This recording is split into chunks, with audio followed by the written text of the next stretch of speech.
Here we are, back with the podcast. It's been a hot second since we've done one of these things, but we're here. If you've already clicked on the title, you know what this is about, but we're talking about Arcane Season 2, and they do things a little bit differently, where they release 3 episodes in blocks, basically story acts. And so we thought, because the first season was so good, which somehow we never talked about here on the podcast, but we probably mentioned it in different episodes at bits and pieces, but never specifically because we probably weren't doing these deep dive episodes. But we're here back now with season 2, and I'm happy to report first impressions. It's hype so far. Yeah, I like it. First season 2, first and season 2. Yes. I want to knock a couple gripes out of the way first. Generally, if we're just talking broad view, looking 30,000 foot view at the story and the show, it's awesome. The only gripe that I have is that there are no masculine men and there's less feminine women. Yeah, that's fair. It's like Vi is very masculine as a woman. Ambessa, Mel's mother, she's totally masculine. It's hard to even call her any sort of feminine outside of that. You can tell she's a woman. She's literally just a kind of stereotypical male warlord, and they just changed the gender and nothing else about the character at all. Yeah. It's just a guy. Just happens. Look up. Now, this is sort of part and parcel of our cultural moment, but right. The fact that this trope has been beat to death so much is part of why it's frustrating. And for once, I would like a show that you don't have to make every character this way, but for the love of God, make a masculine man and a yeah. This is a broader symptom of all of this stuff too. We're in the reluctant dad phase of telling stories, where it's the stories that are becoming popular are like The Last of Us, where it's a figure who was a dad or something tragic, and he couldn't be a dad, but then becomes a dad through circumstances. And Vander in season 1, I think, fit that stereotype, but they very quickly are pushed out of the story for whatever reason. Yeah, at least in season 1. Vander dies, and it has to be this way. Now, the reason that I would say that continues to be a recurring feature of stories in this age is because that meme is mapping onto an underlying archetypal experience that's true of this moment. So I'm going to assume that our audience understands something about archetypes, understands something about you might be at fault of that. For a quick lowdown, what the father character represents is often culture itself. So what you would have is the death of a culture that's leaving a sort of absence that is now playing out is what people are relating to in these stories. So you can imagine that Vander is not their literal father. So they're not talking about a literal father. They're talking something like a spiritual father. Right. And the adoptive father. He would be an equivalent to Mars for Romulus and Remus. Ah, okay. They're raised by a divine father, or Christ has a divine father. Mm-hmm. That divine father figure is culture itself, the spirit of the culture. What these stories are saying is that the spirit of the culture is dead. It's left its inheritance to women. And there's truth in that. I think that's pretty literal. It was in Western cultures obviously going through some upheaval. American, really this kind of evangelical culture that I think has died relatively recently has left a lot of people fatherless. And so that's part of what's resonating. Yeah. And so I'm not really begrudging the stories for using that pattern, because I think the pattern is actually accurate. Yeah. And that people are trying. And it's also why I'm not so critical about Arcane on the male kind of female regard. Generally, it's there and it's a gripe that I have. But I'm not trying to make some cheap anti-woke, easy criticism. Yes, the culture in some sense has died, and there's a question of what remains. And the characters are in a position where they're figuring that out, or maybe the authors or writers are trying to figure that out. I just have yet to see a masculine man or a feminine we're in such a state of chaos that what I would hope for is an aspiration to try to figure out what does that mean? How does somebody like that come about? How does the archetypal thing, because it just feels like a chaotic thing almost. It's like when I try to explain Arcane to people, the core of the story is the sisters, Jinx and Vi, and they're trying to resolve their issues, or how to come back together, I guess, is even the better option. Well, you could think of it like this, that the culture has died and now there's adversarial or different directions that the culture can go. Right. And so these are the children of the dead culture that need to carry this, some kind of legacy forward. Right. And it's one goes in one direction, which is the chaotic version. It's almost kind of borderline personality, destructive, the Jinx of the story, or it can go on the Vi side of the story, which is sort of a tough as nails type of woman. I'm not grudging that or even that setup exactly. It's something like there's an assumption of the fact that the next generation must be feminine, and that the good one is the masculine. The good direction to head in, like a morally good direction to head in, is the Vi direction. And it says morally good direction is a masculine female. Right. And it's like that protector kind of role too. Protector, enforcer, whatever you want to call it. Where is the room for the masculine? Where's all the other characters? Jayce is probably the closest thing to it, but he's not really. He's soft and idealist. He's idealistic and naive.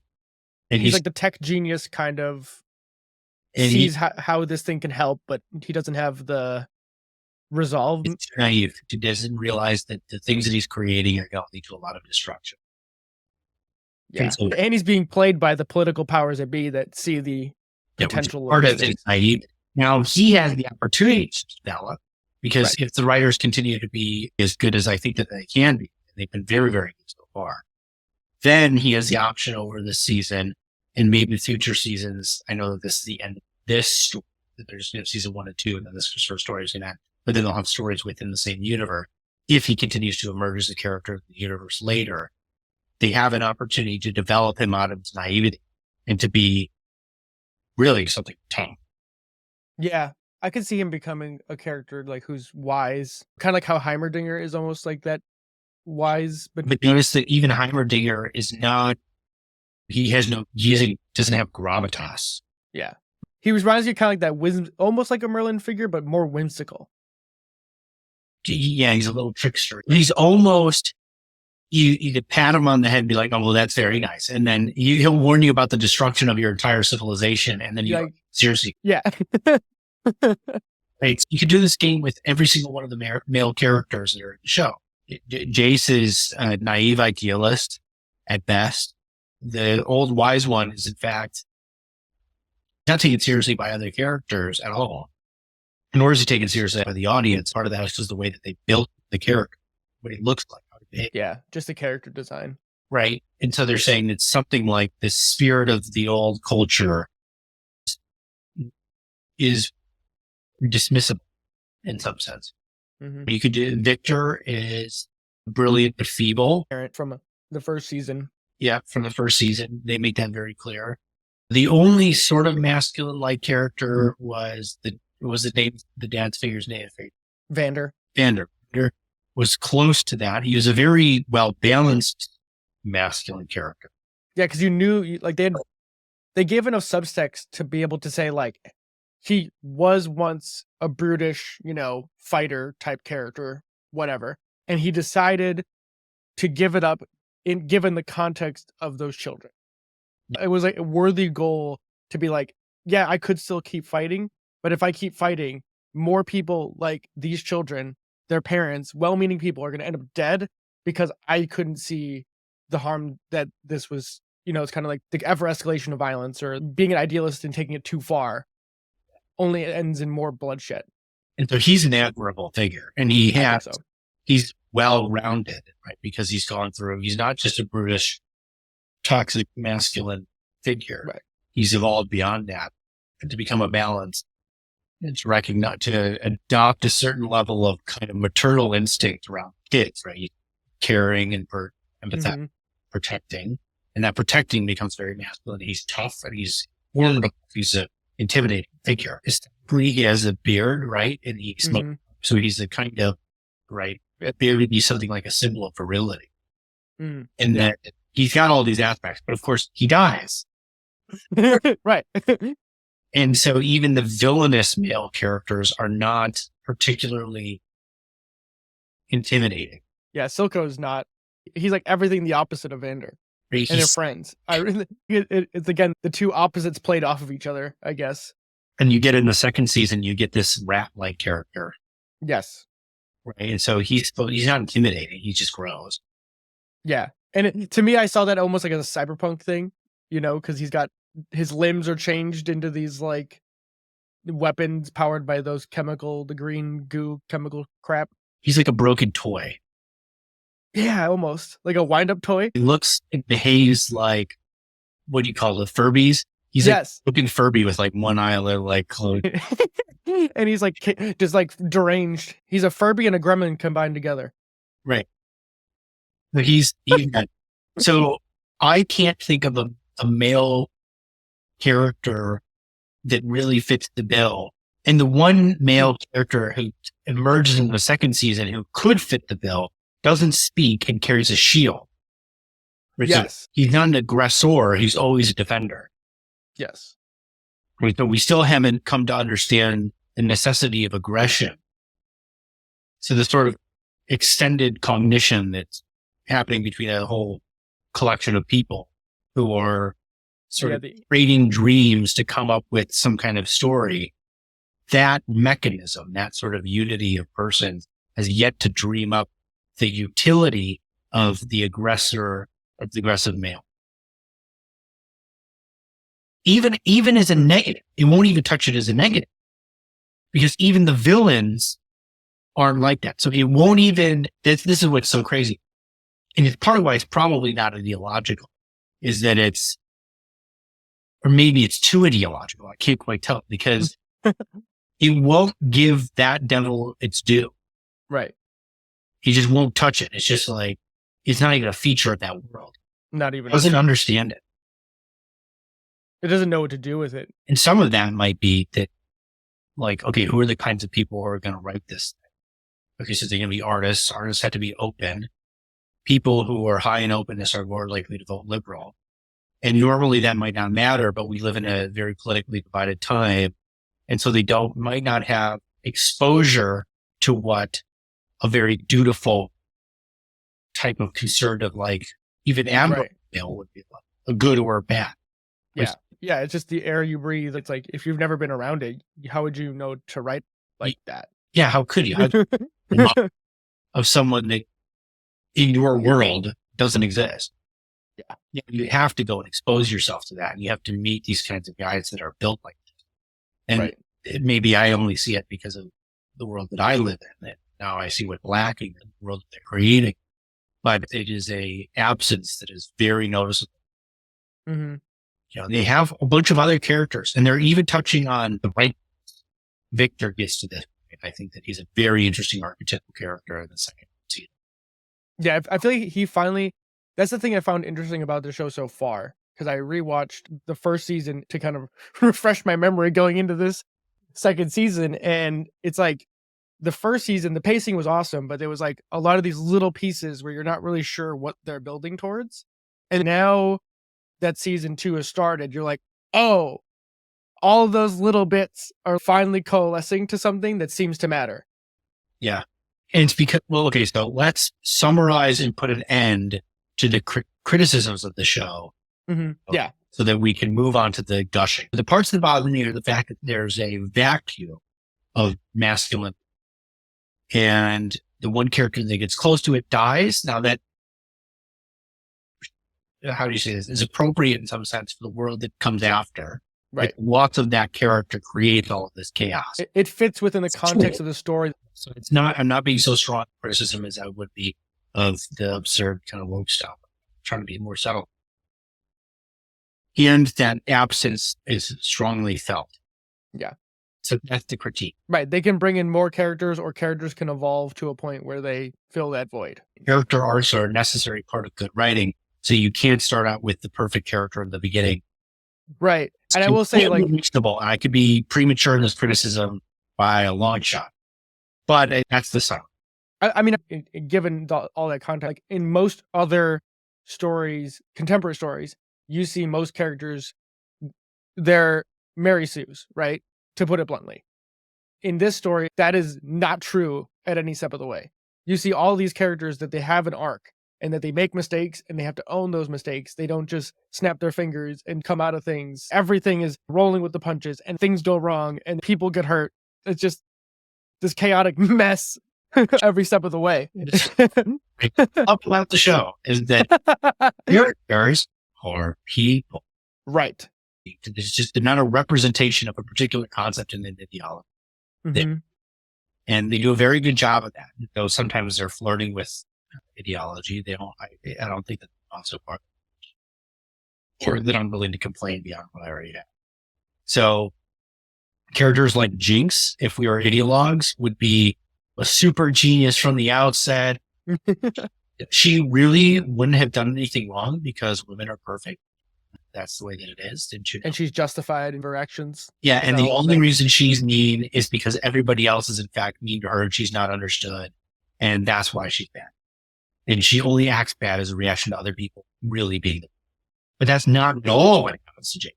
Jinx was young and naive and reckless and stupid. And it's not that that people's anger and criticisms of her were unjustified. She actually did kill her friend. Yes. It's not that she was trying to help, and it's not just that it was like kind of a pure accident, though it was an accident. It's that they would have gotten out. They would have been fine without her, and her interference killed them and ruined the whole thing. Yeah. So she has real reason to be thrown into guilt and regret in this nightmare that she's inherited. And her sister, who immediately digs into her, is in some sense right to do so. They set up a real conundrum for the character. Yeah. Not that she's just so perfect that nobody understands her. No, you really fucked up. And she's so naive and doesn't have, because she's trying so hard to fit in or be seen as valuable, whatever that means, or worthy of just being friends with people, right? And because she has that genius bit in her, but then she doesn't understand because she's a child what she's playing with. Yeah. And then those consequences explode, literally. You type it together, right? Because she is playing with it. Yeah, it's a little monkey with the symbols. Yeah. It's like the creators behind this are thinking about this story on so many levels. It's wild. Very good. It's they are doing a very good job. And they have, like, when Jinx kills these people and they have this moment. Oh, I wanted to point this out. This is cool. Okay, so there's a painting. Oh, what's the name of the art? The name of it is The Fallen Angel. We will include it in the show notes for people. Alexander Carbonite. If you've probably seen the painting, you should see the painting if you haven't, because it gets referenced in film and movies a lot. Film movies show a lot. So it's a picture of a fallen angel, so Lucifer, and he has his arm up, sort of. He's got tears in his eyes. His face peering over his arm at something or someone. Tears in his eyes, red, and then just there's a fury, this hurtness, this anger, this humiliation. When Jinx is saved by Silco, there's an allusion to that painting. Yeah, he's in her arms and she's crying. She looks up over the art and you see that eye. My God, dude. It's like that exact. I'm going to include these in the show notes because it'll like click for people when they see it. You see it, you go, fuck. Dude, it's so good. It's damn shame that the humanities education have died because there's all these references in art to stuff like this. I got goosebumps like seeing that. That one look then predicts the whole story, because if this character with that image, with that mindset, that experience becomes Lucifer, right? Who is she going to become? So then could you say that Vi then would be like Gabriel or something like that? Well, she would be Christ, I suppose. Yeah, I guess you're right. Now we'll see, right? Because it could be that what Vi managed to do is to sacrifice herself to resurrect the city. Right. Who knows? It's too soon to tell, right? That would be where this story might go. Now it doesn't have to be oversimplified in that way because it doesn't have to go. Right. We'll see. We're only in episode 3 of I think 9. So that's cool. Super cool. And then let's hop to season. Yes. We talked a bunch about season. Just setting the stage for everything. Jinx becomes this evil character and kills a bunch. Right. And of course, the irony being that they were about to make a deal with the Undercity to allow them to have economic. I think there'd be independent entity. Yeah, totally independent nation, but also trade deals with them so they'd be able to govern themselves and so on, and then negotiate on their own behalf. And hopefully not be in the Undercity. And as they come to an agreement that they will, in fact, do this, that's when she blows up. And then there's a whole song that's like imagining what Fate Ben or something. It's one of the most intense songs ever, along with that rocket sequence. We should take a moment to appreciate just how stunningly gorgeous all the animation is all the time. So good. It's season 2. I think it's the last episode where they go into the magic. I saw that scene and I was like, this is Joe's. He's going to love this scene. That's great. They just go in there and take a bunch of DMT for like, they beautiful animation that results in a horrible tragedy, killing all these counselors. It begins what is going to amount to a civil. And that's the beginning of season 2. Starts basically like, it seems like there's very little time skip, maybe days after the impact. Well, it begins with the impact, with them in the rubble. Oh, that's true. And they're seeing the dead bodies in the rubble. Yeah, who's dead? Oh. Yeah, and they're good about it, right? They do it the right way, which is that some people die, some people live. They show one guy crushed the rubble. So they don't pull any punches. They want you to be like, oh yeah, no, this is horrifying. And I think the one that stings the most is that one of the people that is killed is Caitlyn's mother, which again throws, we haven't talked about her at all, but she's friend/love interest of Vi. And it's the most feminine woman, and she has to be, of course, a lesbian. I'm not complaining. I'm not saying you can't have lesbians in your show. The issue is that when they want to do a feminine woman, they have to. They still have to hold still. Yeah, yeah. Like you can't just do it. You can't just commit. It's worth pointing out. It is because I had the same thought in episode 2 of season 2, where I was like, in any other situation, Vi is a man, straight up. Yeah, and again, I don't. Fine. I have a problem with inbound. Yes, and even her name is ambiguous enough that it could be like Vi. It could be V in Cyberpunk. I knew nothing about the game, so well, here's the thing that's funny about the game is like the character started as one thing and then they've evolved over the time, and then now because the show is a thing, the characters are evolving all over again because now the story is giving way more background because there's not a story in League. It's like character bios that are a couple paragraphs long, and maybe they update them or maybe they don't, or they retcon it. Like now you have set narratives for Jinx and Vi and Caitlyn and a lot of these characters. Yeah, I imagine that the creation of the show allows you to flesh out characters before we're fleshed out at all. Yes. And that gets fed back into the game. Absolutely. And it's going to make a whole bunch of people angry. I guarantee you there's a bunch of people who are angry about, oh, they're changing Jinx to be this or Vi to be that or Jayce to be this. But this is welcome to nerds being nerds. We argue about dumb shit all the time. You live in an idealistic land. It's the reason that people get upset when one of their favorite characters gets changed is because they're watching a part of themselves that they identify getting toyed with. It's changing. And they'll take away that identification. So like if I'm interested in a character because there's some part of the character that speaks to me, that is in a particular way, and then they change the character such that it doesn't speak with me anymore, I have to, in some sense, grieve that loss. right? Because the thing that I loved is now. Mm-hmm. Yeah, totally. I guess the big part of season or episode 1 is mostly around grief. I would say it's more of like a Caitlyn episode, I guess, than anything else, where it's Caitlyn trying to come to terms with the loss of her mother. Yeah, and they've done all and these. how the head is she's like the head of the military now, I guess, or of the enforcers. I don't remember what the nature of her family's like power is. I feel like one of her family is like a founder of Piltover. She seems to have some kind of military gravitas here. Yes. That, which I did not pick up from the nature of her mom or dad. Keep in mind that her mom is, in fact, the one who wears the relationship. You're not going to let this one slide. So it's everywhere. Right? I know. They will not let a guy have authority, like real authority, without under. Mm-hmm. So anyway, I don't understand the nature of her family, what they do, but apparently she's some kind of inheritor of military. Yes.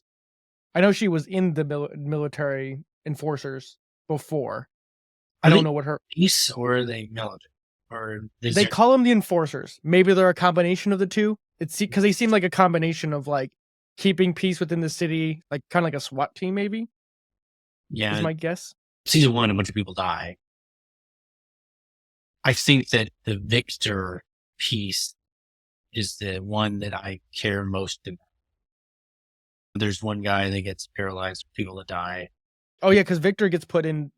Has the Hex Core thing, and then it traps him in like that sarcophagus almost. Yeah, and it's like Caitlyn goes on a traditional revenge arc. Yeah, it's not too surprising. I mean, of course, it ruins the relationship with Vi. Yeah, it's kind of expected, right? Given the circumstances, like she already didn't like Powder or Jinx to begin with, just because she was killing people and causing ruckus between the underworld and the rich and powerful, right? Yeah, so she's already being a thorn in the side of the rich and the famous, or whatever. The interesting part about the Caitlyn story is not so much the revenge issue; it's actually the temptation that Caitlyn has to be sort of black and white about the Undercity versus the right. Like she's becoming more black and white. Like she's becoming more of a fundamentalist. She's wanting to hate the whole room. Yes, and that's the interesting personal. And Vi is like the thing that kind of keeps her from falling over that edge of the cliff. Which reminds her that they're people, right? Like, look at me, I'm one of them. Remember? In those circumstances, is always going to be a scapegoat. Yes. Have you ever bonded with somebody, maybe at work, over complaining about your boss? Oh, 100%. There's always have. That is scapegoating, because you bind a group of people together by projecting a common grievance onto some individual. And it's even better if it's like a boss you really don't interact with, like a VP or a district manager or something. And the less you know about them, the better, because the more space there is for you to project your concept on them. Right. So if you've ever done that, it works. This is the painful part, is that it works, is that you actually can create a cohesive social unit by sacrificing somebody else. Okay, play that out on a large scale, so you can bind Germany together by scapegoating the Jews, or you can bind the upper city or whatever they call it together by scapegoating the undercity. Yeah. I mean, so that's always a temptation, is that there's some dangerous other, and that brings us all together and unifies us into a strong, cohesive force, and that's necessary to have a strong, cohesive social unit. For the success of any nation or whatever, you have to have that. But the question is, what are the means by which you achieve that? And an easy means of achieving that is Steve.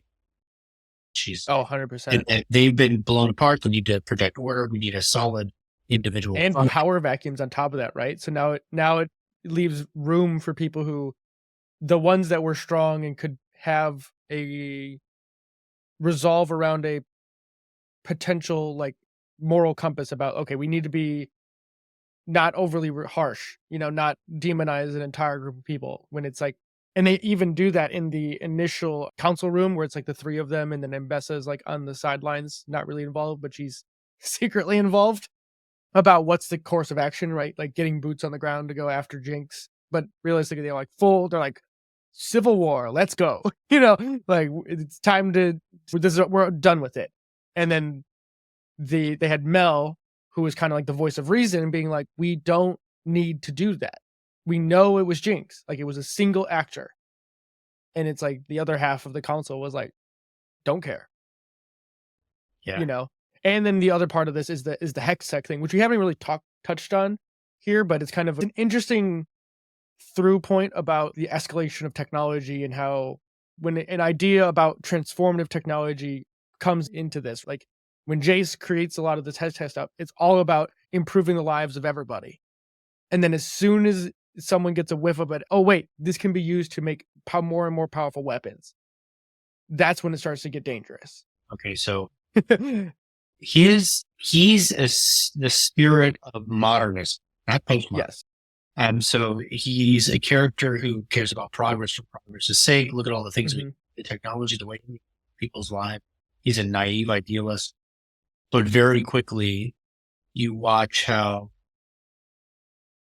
you need progress in some direction. Just creating new things is like cancer. It's like it metastasizes. You just keep growing and growing and growing, and it just can destroy the whole system. Right. You've got him building these arcane machines. And so arcane, this kind of the magic in this show is a simplification of, because who wants to know all the details about how the physical world actually works? To be able to write that, you actually have to be able to understand it. We don't have time for that. Most people wouldn't understand it anyway. Fucking magic. And we try to capture the spirit of the scientific endeavor without having to get too into the weeds about how it actually. Okay. So he has all these new creations that he's made, and they're things that you can control. They have a language to them, but it turns out, as you find out, sort of through Victor, sort of through Echo and the Firelights. Firelights? I want to say Fireflies every time because they look like it. Yeah. Isn't deliberate, but you see that their tree is having arcane magic poisoning it, and they're not sure how. So there's a yin-yang Taoist reaction going on here. So that the more that Jayce creates something that's even controllable, the more there are uncontrollable consequences. Like corruptions. Right. And so that's true, right? So we create the cars that we can get through the world with ease, and we have freedom of movement across enormous spaces. But then we have pollution. Pollution. We have CO2 getting in the air, and there are unforeseen circumstances to that. And somebody has to pay, and it's the Undercity that ends up paying. So it's the people on the edge of the world who are the first to suffer the consequences of our naive, idealistic pursuit. And so that's all true. And they capture that in the thread of this arcane magic. Fascinating. It's so well done. And that, like Victor, I would say too, is like the other half of like the tech genius person, right? Because like you have Jayce, because Jayce, he's the naive idealist, but then because he gets the acumen and he's like the spokesperson of their duo, he turns into a somewhat statesman, the philosopher king almost. Or like he could go that direction and realizes he doesn't want that power and tries to give it up, or does give it up at the end of season 1. And then he comes back full circle toward Victor. And by the time he comes back full circle to Victor, Victor has already gone his own path, right? Because Victor went into this because of the crippled, the enfeeblement of his body, the way he was born.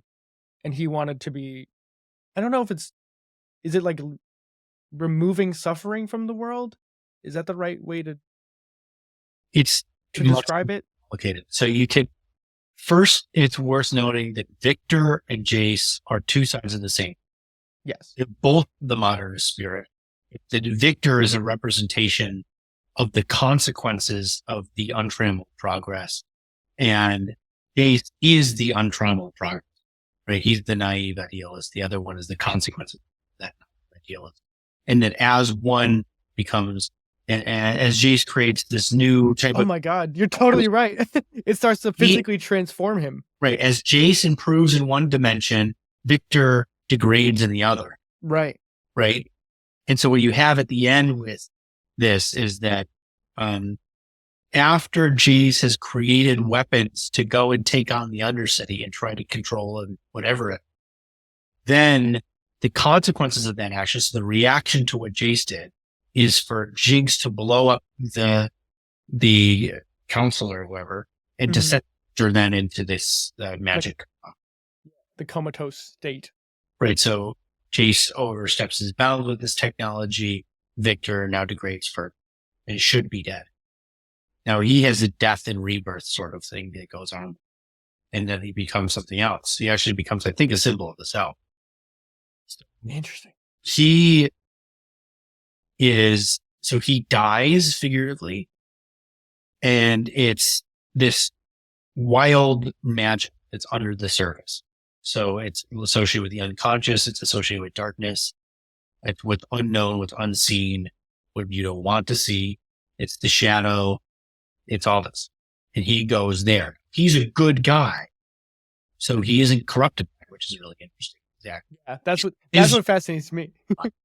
But he still remains, he's not, how do you say this? The goodness still, that despite his exposure to the darkness, he doesn't become like Silco or these other people. Yeah, he's not corrupted by the power of it, if that makes sense. It's not just the power, the horror show. Right. First off, right when he emerges from this, sort of, this Han Solo like slab of my God, the carbonite slab. Yeah. After he emerges from carbonite, he's immediately physically transformed. Yes. His voice is different. It's like metallic-y almost. It's sort of metallic-y, which is cool. I might be reading too much into this one, so I'm going on with it. Sounds layered. So he's speaking with many voices, which is very unconscious, similar to the Bene Gesserit when you hear the witches in Dune speak. There's layered voices there because they're speaking as a collective, one unit. There's a similar thing going on there, but there's an exposure to something like pure truth that happens where all the rationalizations that he had are cleared away. And immediately what he does is he basically says nothing except the truth after he gets out of that. So Jayce is like, oh my God. He's like, what am I? There's a question there. He's like, you're alive. He's like, okay.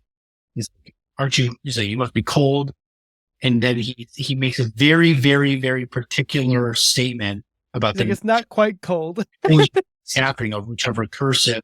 Right? He's very particular about it. So all he's willing to say is a piece of it that's true. And that, but not any more than that. He says, it's not cold. It's a strange recursive experience that I'm having. And he goes, and Jayce just is not hearing any of this because no, not at all. If you meet somebody like that, most people can't hear them at all. Just like they can't hear the truth, just like you can only hear as much as you're willing to, I guess, handle as much as you can. Yeah. Anyway, so then Jayce is like, I need to be here with you. I shouldn't be doing this other stuff. What am I doing? And he's like, no, our paths diverged a long time ago, and we were held together. And then he leaves. Statement. Right. So he acts in total accordance with what he thinks to be the truth of the matter. Yeah. There's no divergence there. It's his actions and his words are all a feature of the truth. Right. He follows where he needs to go. He says what he needs to say. He's become like a mystic. He's become a wandering. Like a true mystic too. And the way he puts on the robe too, like afterwards, like. First I thought he was, because he had the staff. I thought he was the Reaper at first. I was watching this girlfriend and she said, it's very like Moses. That's what I was thinking. More of like a shepherd. Yeah. Is what I kind of got That's out of it. exactly what he is. And you see that when he gets into the Undercity and he heals. Yes. But we'll get to that. Did you notice too that you see the girl from season 1 that was killed by the Hex Core when he was doing the experiment? Yes. The first time? But she looks angelic in his vision of her. Because now she's the Anima. Right. Now she's dead, so she's relegated to the underworld where he just came from and who he's been informed by. And he's closely related now to this Anima figure whose footsteps he walks in to arrive at the places that he needs to be. He's going to be really complex. He is straight up an archetypal figure. He's going to be a wise man. He's going to be this kind of thing. The wizard, Right. Literally, he will be the wizard. He's a wizard. He deals in magic. In magic, nobody seems to understand. Right. And it's dark in some sense, but it doesn't strike me as an evil figure. Now, maybe he'll go there. There's a chance. Especially if people start attacking him when they don't understand what he's trying to do or what he is. Yeah. And he's a necessary counterbalance to Jayce. Because Jayce is the rationalist modernist idealist. He's like the material rationalist, like who thinks that you can do all things and everything. You can harness everything in physical form and manifest it in a controllable way or something like that. If they really continue to diverge, if their paths diverge, and they'll have to. What'll want me is that Jayce will become a myopic rationalist who can see nothing other than the things that he, in some sense, wants to see. He'll be blindingly small. He'll be looking through like a tiny straw. And manipulation and power and destruction and the belief of one's own righteousness in that course. In what Victor will be in some sense, the inability to rationally communicate a pattern of behavior and speech that captures the whole. So he'll become wholeness, while Jayce will become myopic. Interesting. If they stay down. Yeah, you're like, it's that yin yang again. It's the broad and the narrow within the broad and That's actually part of what makes it so. I mean, he's exactly the character. I'm so happy they have Victor. Victor is exactly the character that they needed in this story, because what you have is the temptation of postmodern emergence in this sort of culture. Mm-hmm. That would be represented probably by someone like Jinx, and so she's the great rat. So she has all this technological ingenuity, but she's totally chaotic. And so she's a consequence in some sense of the modernist technological spirit, but she doesn't have any values or virtues or anything. It's just destruction and burning and chaos. Right. So you need a counterbalance. That's just recognize the darkness, right? That isn't corrupted by it, but can integrate it. It can treat, and that's what Victor becomes. Victor goes into the underbelly and just bears witness. He just watches, and he moves through that as he needs to move, despite the risk. And then the risk comes right to him, because that's a feature of what the underworld is that risk. It's where people go and they become disintegrated. And then they attack him for a very narrow need, because they're addicts. It's a group of addicts. And what addiction does is that it reduces you down to the addiction alone. So the entirety, you have a whole bunch of different capacities, aggression, sex, anger, creative expression. You have the ability to communicate truthfully. All these different things that everybody can do, all these different amazing things, potentials that people have, slowly get trimmed off unless they're of direct service to the acquisition of more of the addictive substance. And so they're disintegrated. They've sacrificed their whole self for something that is that is less than what they could be. Right? And so that's those people that do that in real life or in the underworld as a matter of definition. Okay? The underworld is where you go when you become disintegrated. So he goes into the place of disintegrated people.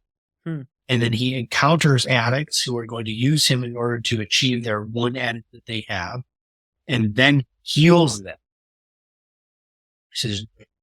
That makes it perfect. Honestly, that's such a fascinating take too, because even in the broader context of what's going on, or the, I guess, more recent context is probably the better way to say that, is because now there's a power vacuum within the underworld, right? Silco was holding it all together loosely by his iron fist, so to speak, or just threat of violence. Yeah. But now, because of the power vacuum, because a lot of it's Silco and two others were killed in season 1, and now there's like 3 left, and now they're fighting each other to get at scraps. Notice that they're a disintegrated. Yeah, exactly. And now you have this new figure who's totally outside of this, right? Because all of those gang members or gang people what were they about, right? It's power hierarchies fundamentally. And now you have a new player emerge onto the board who's going to offer a totally different solution to the problem. And it's going to challenge everything that the underworld was built on, and then it'll challenge the surface world at the same time. Or it could. I mean, I'm projecting a lot here, but gonna have to offer Jinx as a it's a deity, is what it is. It's a theonic figure. She'll be the unity under which they organized. It's not just their society; it's a pattern of being. Yeah. It's a way you behave. It's whole means of act. And the question would be, what would the world look like if everyone behaved like Jinx? Right.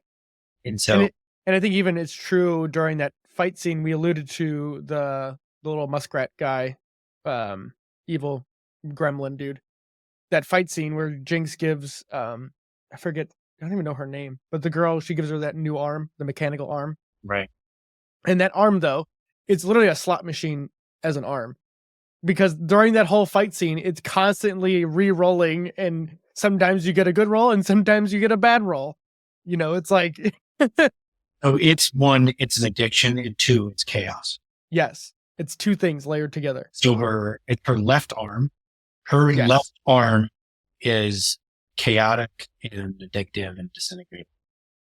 With her body. That's appropriate. Okay. Yeah. So if you look at medieval like iconography, on the right, you'll see an ascent to heaven. On the left side, you'll see a descent into hell. So you can have a right-hand man, for example. There's an idea of grasping, of certainty, of the ability to create with the right arm.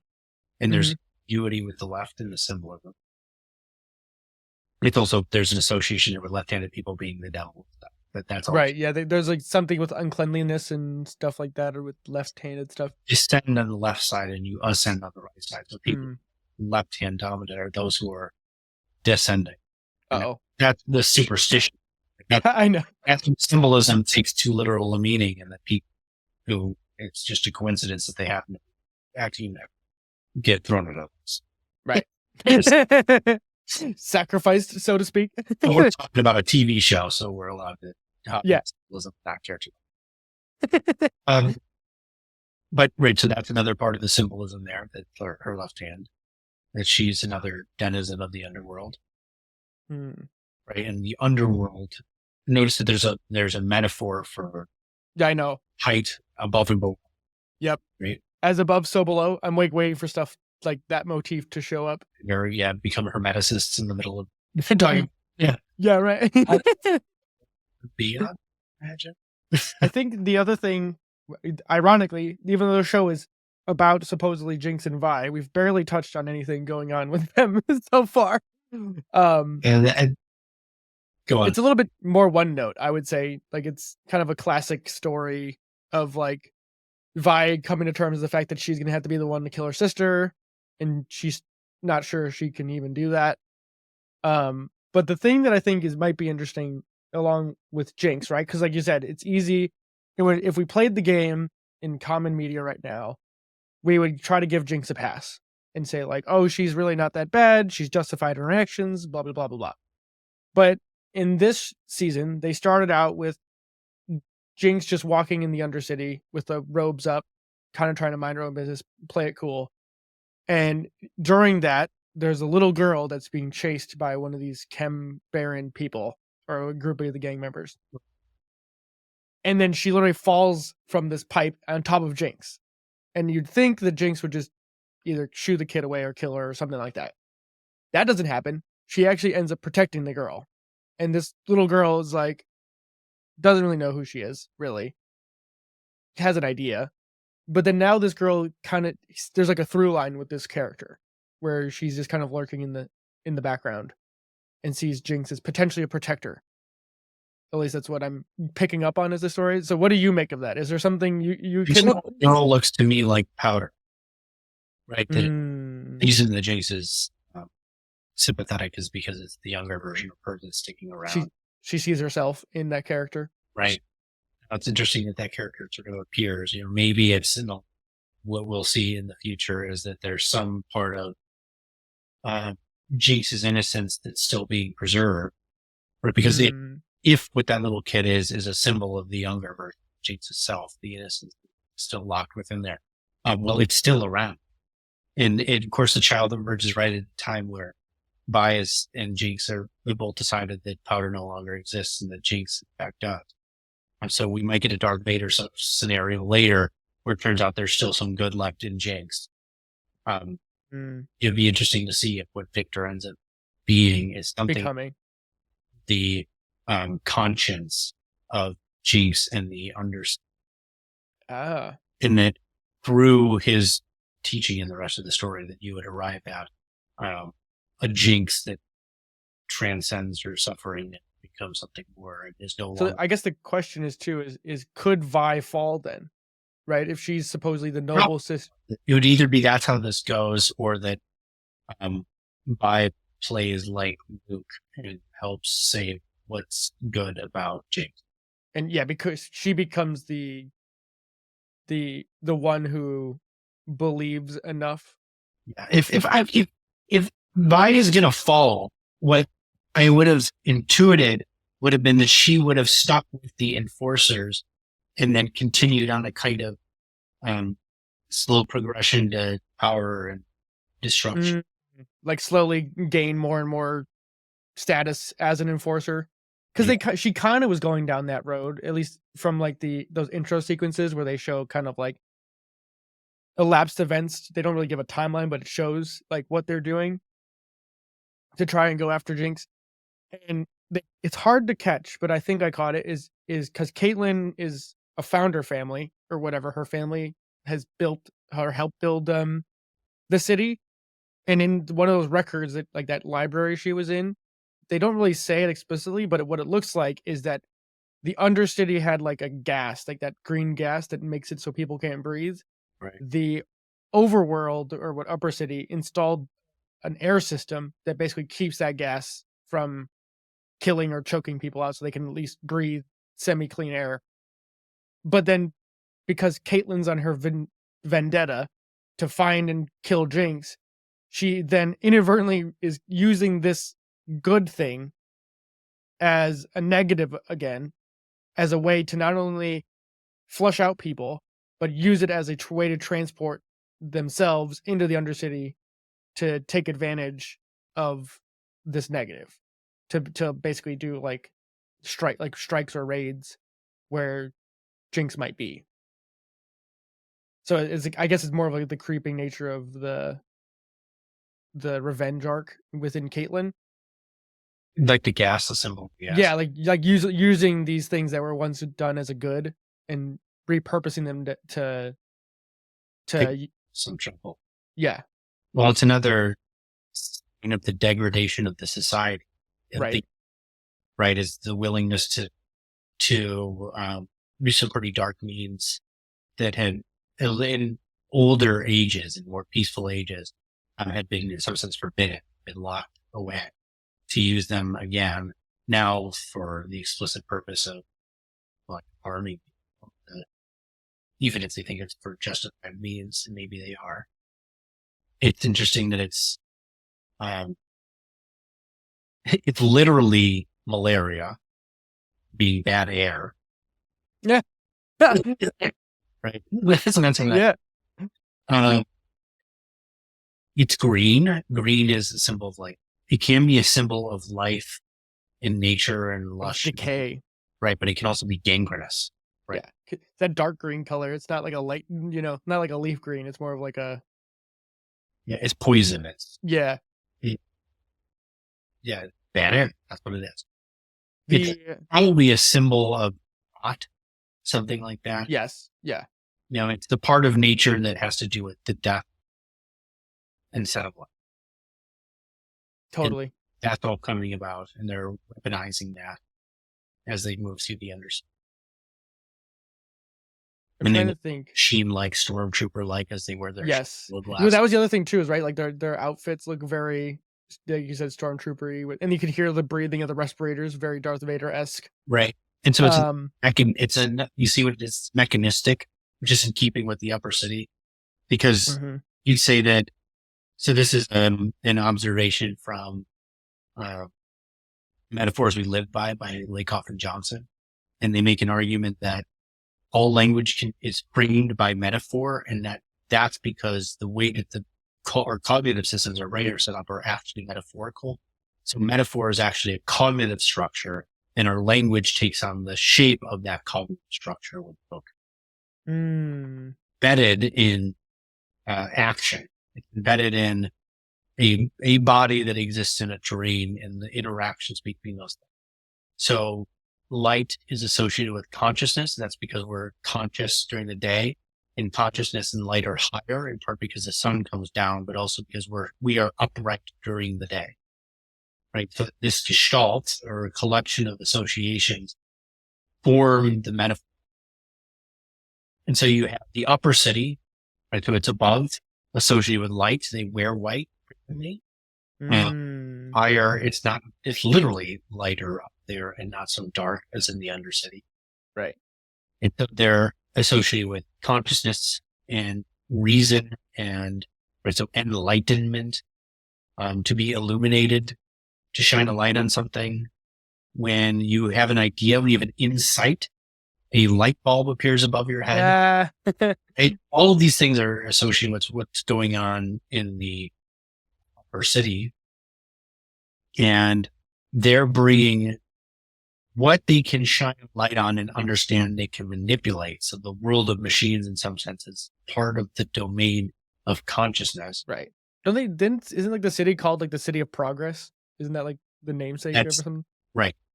It's very modernist. I don't know if the writers are conscious of what they're doing, but or to what degree they are. But this is a story for the age, because modernism has died, and the death of modernism is what we call postmodernism. And now we're trying to reconstitute ourselves in the wake of the chaos. Interesting. And so it's Jayce, the myth of progress is all a modernist myth, and that we're watching in the show how that results in a bunch of dangers. I mean, in real life, it resulted in World War II, and a bunch of other horrendous World War II, the Nazis, the communists. Right. And then there's chaos that emerges. And so when you have it's like the mechanization of things. Yep. And what that leads to. And that mechanization could be good or bad. And you see that in the show. And the upper cities mechanizing can also be used to create mechanistic people go into who tyrannize the underbelly of the city. Right. And I think this is kind of leading to what you alluded to earlier with the crazy psychedelic sequence, where as Jayce is kind of doing his reawakening, or not Jayce, Victor is doing his reawakening, Jayce is finally confronted with kind of the ramifications of his actions, right? Because Heimerdinger sneaks into his lab, and then he's with Echo, and they go down to where they have the Hex Vault, and the as they're going down there, at the same time the fight between Jinx and Vi is happening to try and end this once and for all, and a whole bunch of weird shit starts happening with the reactions of the Hex Core, and all the Hex weapons start going psycho too, or at least unpredictable. And there's, I think that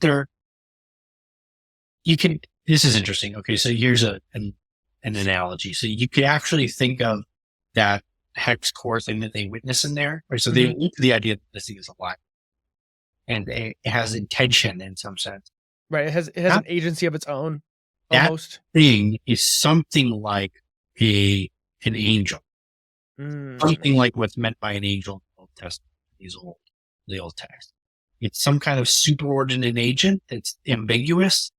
It's a symbol of transformation, right? That they come into contact with this and it changes things. It's sort of an angel that represents the Undercity, right? The unknown, what encounters with the unknown result in, and it changes. There's instinct and ingenuity that comes out of the Undercity in really remarkable ways. Yeah, no, they say it's like changing, but changing unpredictably too. Like that's part of it. That is part of it. That's exactly. Like the wild runes or something. And Jayce even talks about how it's sort of lower in the body. It's guttural. But he made this, he's explained to Echo the differences between the kinds of runes that they have and then these sort of, I forget what they call it, the different kinds of runes. Yeah. How one, they're like the regular ones that they use. Yeah, I call them wild runes or something like that, I think is what was on Jayce, or not Jayce, Victor's leg brace. So the blue light runes, so these are closer to consciousness and understandable, right? So they stick with that same motif. Those ones are words, like, what does he say? He's like, hand me the tome. And he's like, okay, hand me the tome. Hand me the tome. And then Echo gets, it expresses something and throws the book at him.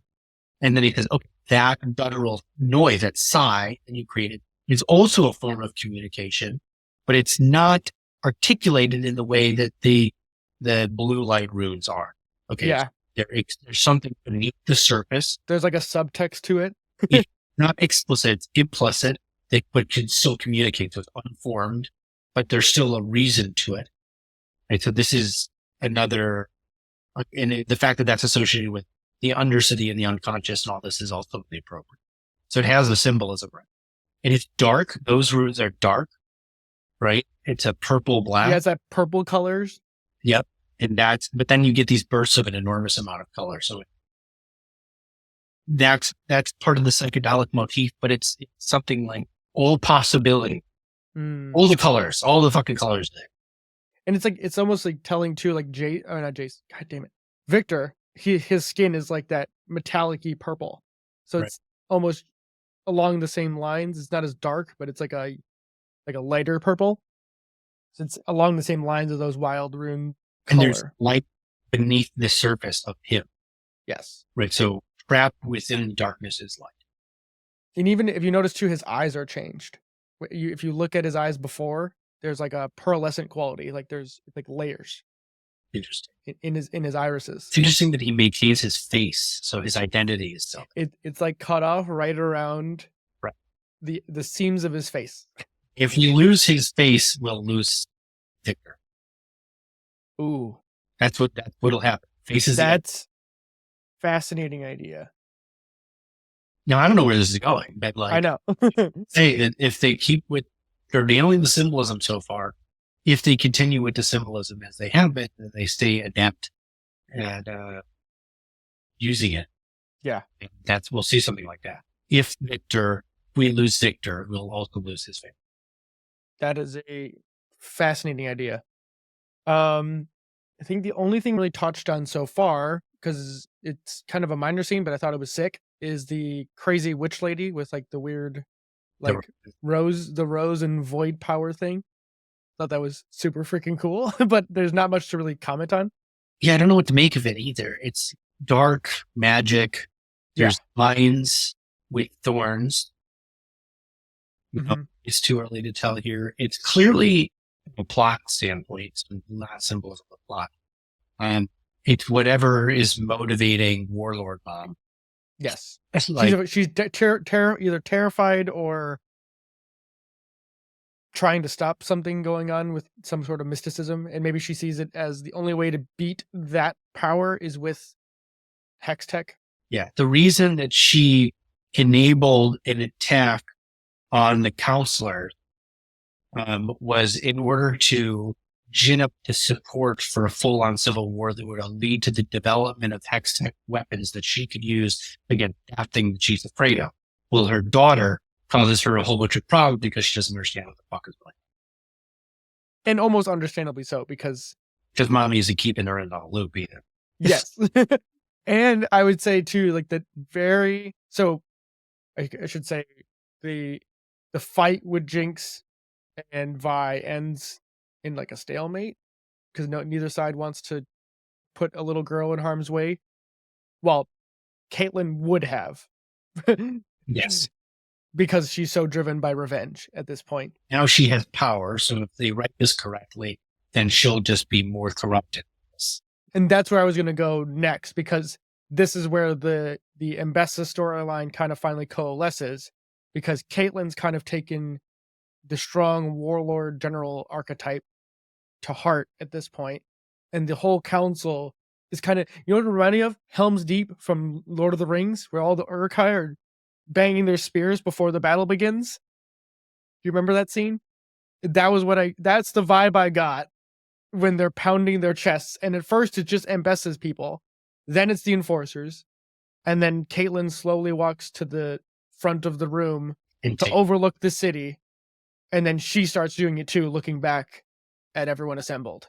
And what you see, so there's a single shot that I love in that episode when Ambessa begins to pound her chest, and she's sort of one shoulder down, peering forward and pounding her chest, and she's a formidable figure. Mm-hmm. She's a lioness. I 100%. promise you that they based her character off of the lioness. But she, first off, it's such a beautiful shot. It's stunning. But it also shows the quality of the writing of the plot, because you're watching these conspiracies on Ambessa's part come to fruition. And so now she has her soldiers in a position to get a hold of Hex tech weaponry, and her whole plan comes back. And somebody at the helm that she probably thinks she can. Oh, 100%. She's all about playing people off of one another and playing people off of their interests and everything like that. She is totally politically motivated to get whatever she wants. I don't even know if it's political. It seems very pragmatic. I would say no, it's more about power base. It's not political. It's more about what can get her more power. It's like physically. I don't even think it's power for power's sake. She's from a warrior culture. She's at war with something that's causing serious, that she's actually shook by. We're in a position where she thinks that the only way that she can conquer this thing is by getting a hold of Hex tech, and the world hangs in the balance. She will do whatever is necessary to be achieved. Including sacrificing counselors if need be, and enabling and the whole conspiracies that I've already. Right. That's fair. Okay. I was using my theory from season 1 of her. I hadn't wrapped that into the. Well, also something like the daughter's interpretation of her mother, that she's just a power hungry lunatic. Yes. Who's trolling and annoying, but the daughter is sort of naive. And she's out of the loop too. Yeah, she's definitely, naive in one sense, maybe not, but definitely ignorant. And so she's acting on. I feel like too, is the daughter is the same level of idealistic as Jayce, and that's why they resonate together. She's more politically savvy than Jayce is, and they intentionally put her at a higher position to the status hierarchy than Jayce, and he is weak and lays on her needs and all this kind of stuff. So he's boyish and smaller in some sense than she. It's another example of how they refuse to let any guys have authority. Even the most intimidating male that exists in this show, who is the Ambessa's in hand. Yes. Again, hardly says a word. So don't give him a voice. Is subordinate. Yeah, he's the right-hand man. I don't even think he says a word now that I think about it. I think there's maybe one scene where he talks. Yeah. But I think that covers like most of it so far, because like we don't really know what's going to happen. There's also been like they're like a pre-credit scene. There's been like that dude from season 1 who's been experimenting on things. He's been in basically the end of every episode, slowly working toward an experiment of some kind. If you play the games, you probably know what this is leading up to. Most people have already figured out what he's working on. Say no.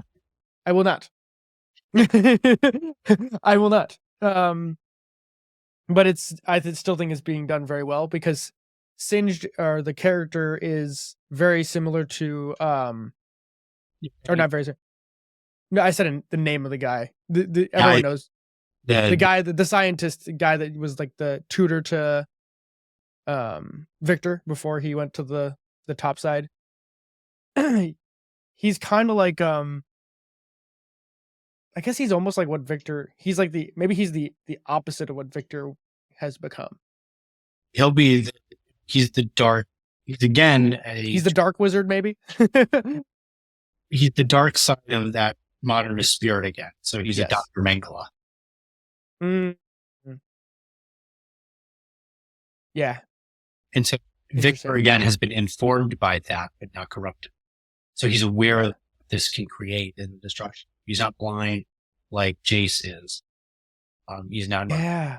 And he never told, and Victor never told Jayce about that guy and dangers of science for science sake or progress for progress sake. Jayce is naive. He's a naive idealist. God, it's so cool. More to come. I think that's a good point to leave it. I don't know. It's assumes next week.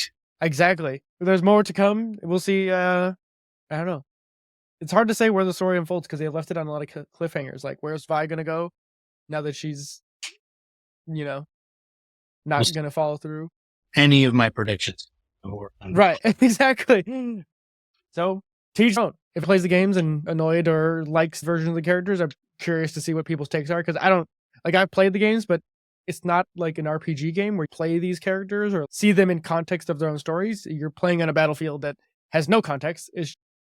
They're just there. They're just pawns on a battlefield so it's not like you really get this sense like this.